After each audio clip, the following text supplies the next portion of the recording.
Hey y'all, it's Dr. Shamanda. Welcome back to my channel where we talk about all things mental health, personal finance, and overall strategies to live your best life.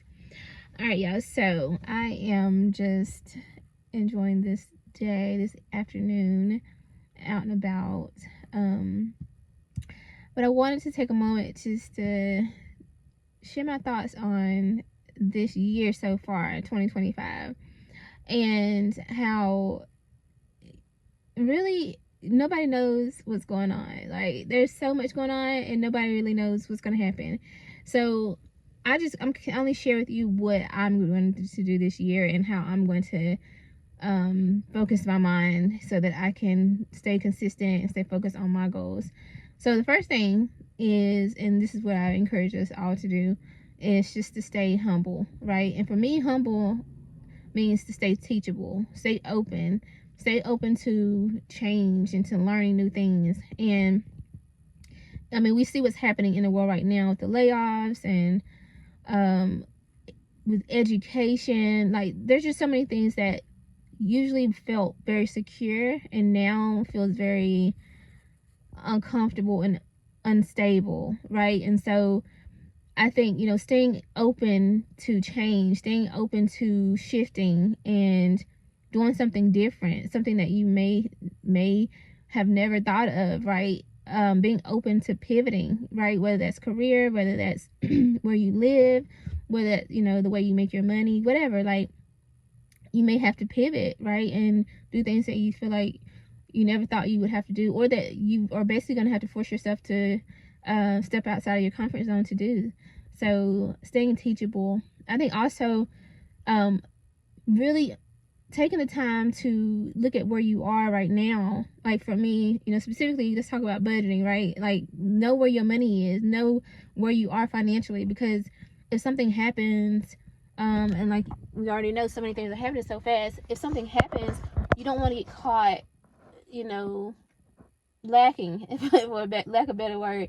You want to already know what you have, take inventory of what you already have right now. And so, obviously that means having a budget, tracking your spending, and honestly knowing your bare minimum. Like, what could I survive on? Like, if I didn't have nothing coming in, what's the bare minimum that I need to be able to still survive? So things like that. And I would also say, like, for me, I am practicing, like, being alone. Like, I know that maybe it sounds, for some people it may not be a good thing. It depends on their situation. But for me, like, right now in this season, this year, I already tell myself I'm in a house. Baby, I'm inside. First of all, that cuts down on your spending. Like, you're not out spending all this money that you probably don't really have to spend, and really shouldn't be spending, considering what's going on in the world. But, like, really take some time to be alone and really think about, like I said, your goals and, like, what do you want to do, and not even thinking about, like, working toward anything, but just being alone and having that solitude and having that time to reflect and get to know yourself. With so many things going on in the world, it's so overwhelming. Excuse me, I don't want to I hope you guys see me. It's so overwhelming and so overstimulating for a lot of people. I know for me, like, this week alone, I just felt so overstimulated, and I don't even do direct care right now. So I'm just like, why do I feel so? But there's so much going on, media, TV, all the changes in the news and the politics, and it can just be so overwhelming. So honestly, if you can, be open to, like, spending more time by yourself. And obviously you want to have social time. It doesn't mean, like, just to, like, completely isolate yourself, but, like, be open to having at least some time by yourself. And then I would also say, obviously doing, practicing good self-care things like working out, eating healthy, exercising. Did I say working out? I think I said working out and I said exercising, but y'all know what I mean.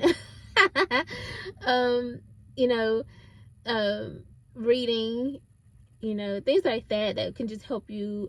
Deep breathing, obviously, those are really good. Things that can just really help you stay centered and decrease some of this anxiety. There's just so much going on in the world, and I feel like people are just so overwhelmed, and that's obviously, as someone with a mental health professional, as a mental health professional in my background, it's very unnerving to see, to experience, and to witness.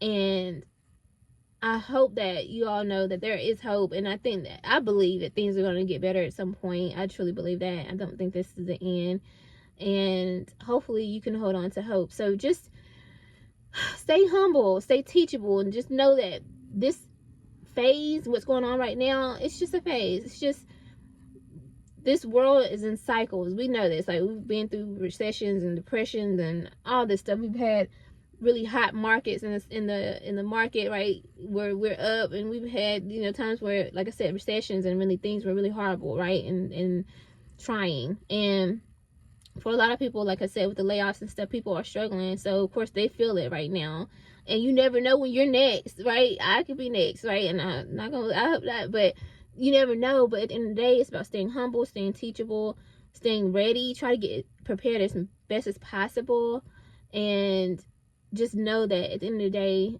we're survivors. We're going to make it through this, and we need to lean into each other, or support each other. I know a lot of people are like creating content, so if you see a content creator, watch their videos and interact with their content, because that may be the way that they're trying to provide for their families right now. Like, support people if you can. You know that people are doing a lot of boycotting from like some of the bigger stores, but if you know a small business owner that you can support them. Aside, I'm more about like, saving your money and stuff. But if you have the money in your budget to shop, there's something you absolutely need, find a small business owner to support. There are things that we can do to make it through this. And I know it's challenging and hard, but if we stick together,